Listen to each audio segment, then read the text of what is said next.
In the early 1960s, endurance racing belonged entirely to Ferrari. For 6 straight years, their Scarlet machines ruled the chaos of the 24 Hours of Le Mans, while rivals collapsed into darkness. Across the Atlantic, American race cars were dismissed as crude and unrefined, little more than heavy tractors, unworthy of the European stage. But change was coming. From Dearborn, Michigan, a working-class company set its sights on the unthinkable, defeating Ferrari on its home turf. The question was, how? Was it simply a matter of money, blind luck, or perhaps something hidden inside a massive 7-liter block of iron? This is the untold story of the Ford 427. By 1965, Ferrari wasn't just winning at Le Mans, they were dictating the very terms of endurance racing. From 1960 through 1965, Enzo Ferrari's red racers streaked down the Mulsanne straight as if they owned it. Their V12 engines screamed at high RPMs for 24 relentless hours, while rival machines overheated, broke apart, or retired altogether.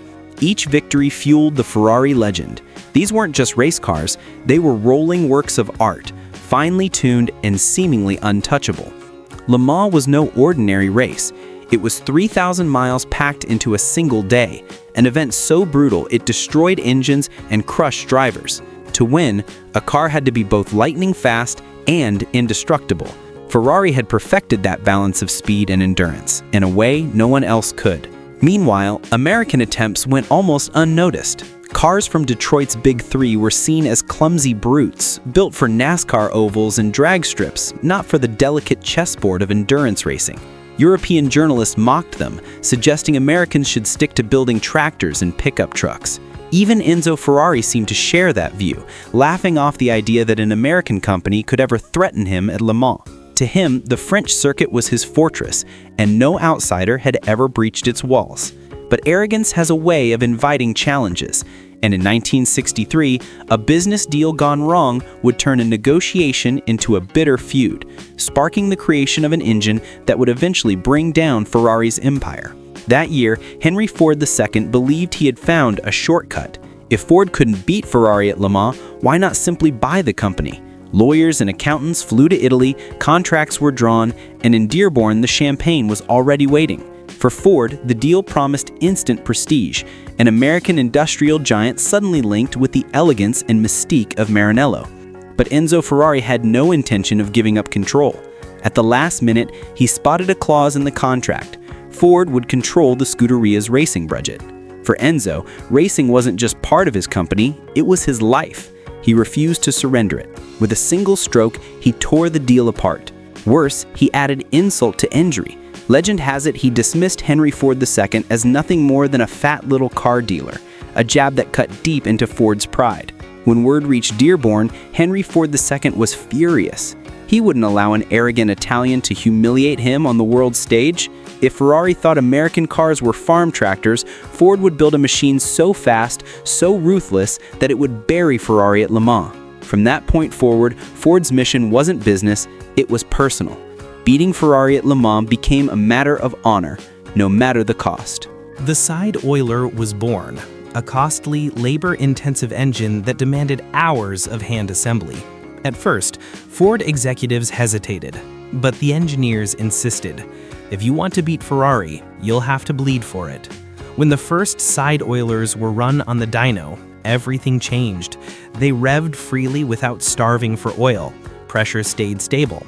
On the track, they hammered out lap after lap at full throttle without self-destructing. Carroll Shelby nicknamed it a sledgehammer. Even Ken Miles, usually skeptical and outspoken, stopped complaining. The car now pulled harder, ran smoother, and refused to quit. Ferrari had crafted precision weapons. Ford had forged an anvil, and that anvil was about to be hurled straight at Maranello. By early 1966, the GT40 program ran on a mix of desperation and pride. Ford had the engine, Ford had the money, but what it lacked was confidence in the machine. That's where Carroll Shelby came in. He wasn't just a team manager, he was a former Le Mans winner who understood the race's brutal toll. He knew the tiny details that decided whether a car survived the night or died in the pits. Shelby wasn't afraid to clash with Ford executives, demanding freedom to run the program his way. And he knew exactly who needed to be behind the wheel: Ken Miles. Miles wasn't polished or diplomatic.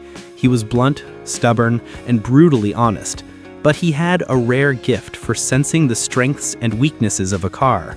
While other drivers simply logged laps, Miles pushed the GT40 to its breaking point again and again until bolts snapped, gearboxes shattered, and oil spilled across the track. His philosophy was simple: if it breaks here in testing, it won't fail at Le Mans. The 427 side oiler gave the GT40 Mark II unprecedented brute force, but it also exposed new problems. Transmissions couldn't handle the torque. Cooling systems collapsed under strain. At Daytona, a promising run ended in flames. Shelby knew changes were urgent. He issued Ford an ultimatum: give me the side oiler and a gearbox that can take it, or I walk. Ford gave in. Engineers developed the heavy-duty T44 gearbox designed to withstand freight train levels of power. Slowly, the GT40 transformed from a fragile prototype into a true weapon. Shelby's team worked day and night. Phil Remington improvised fixes in the shop, while Miles punished the car on the track until it finally held together. By spring, things began to shift. After a grueling test session, Miles climbed out of the cockpit with a rare smile. This thing pulls like a freight train, and it doesn't quit. The stage was set. The world was about to see which machine could survive 24 hours of hell. On June 18, 1966, the atmosphere at Le Mans was electric. Mechanics swarmed, photographers jostled, and the grandstands roared with anticipation.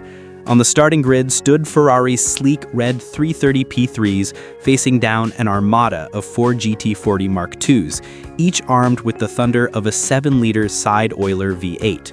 For Enzo Ferrari, it was supposed to be another coronation. For Henry Ford II, watching from the pits, it was personal vengeance. When the flag dropped, the contrast was obvious. Ferrari's V12s screamed with surgical precision, slicing through corners like scalpels. The Fords, in contrast, thundered down the Mulsanne Straight with raw, violent authority. At full speed, they blasted past 200 miles per hour, their side oilers pounding the tarmac with relentless waves of torque. The French countryside had never heard anything like it. But endurance racing is an unforgiving judge. By nightfall, Ferrari's jewels began to crack. Gearboxes groaned until they failed. Clutches burned out. One by one, the Scarlet machines limped into the pits and disappeared, their mechanics helpless. The Fords, meanwhile, kept hammering on. Shelby's crew fueled them, swapped tires, cleaned windshields, and sent them back into battle, lap after lap, implacable. Ken Miles, paired with Denny Hulme, drove like a man possessed. Hour after hour, their GT40 roared past the stands, the side oiler drumming out a defiant rhythm. The other Ford teams, Bruce McLaren with Chris Amon, Ronnie Bucknam with Dick Hutchinson, matched the pace, proving that this monster under the hood wasn't just a fluke. By dawn, the unthinkable had happened. Ferrari was gone. Not a single one of their cars remained in contention. On the morning of June 19th, Ford dominated Le Mans. 3 GT40s crossed the finish line together, side by side, in a staged photo finish that went down in history. A historic 1-2-3 sweep, the greatest humiliation ever dealt to Ferrari on the track. Henry Ford II stood in the pits, silent. The side oiler had spoken for him. And somewhere in Italy, Enzo Ferrari, the man who once mocked American engines as farm tractors, had nothing left to say. When the sun rose over Le Mans in 1966, the scoreboard told a story no one had expected. After 6 years of dominance, Ferrari was gone from the podium. In their place stood 3 American-built GT40s finishing together in perfect formation. It wasn't just victory, it was humiliation, delivered at Ferrari's own fortress. At Maranello, silence hung heavy. Enzo had always dismissed Detroit's engines as mere farmers, builders of crude machines. Yet their cast-iron V8 had run all night, while his delicate V12s had broken apart. In America, Ford turned the 1-2-3 finish into a triumphant campaign. Headlines, glossy ads, and the pride of having conquered Europe on its own stage. Shelby's Cobra 427, Ford's NASCAR powerhouses, and record-breaking dragsters only deepened the legend. In Italy, the tone was very different. The press called it a national shame, an insult that went beyond Ferrari, cutting into Italy's pride itself. Enzo refused to congratulate Ford. He withdrew into silence, wounded. For a man who had survived war and built his empire on endurance, this humiliation cut deeper than any mechanical failure. But motorsport moves quickly. New regulations, rising costs, and a shifting car market soon brought the big block era to an end. By 1969, Ford had stopped building the 427. Emissions rules and soaring insurance rates made such engines unviable. Only a handful of side oilers were ever homologued for the road, and most were destroyed on track or scrapped. For a time, it seemed the 427 would live on only in faded photos and race statistics. Then, in the early 1980s and 1990s, collectors began hunting them down. The Cobra and GT40 became automotive icons, and suddenly the 427 returned to glory.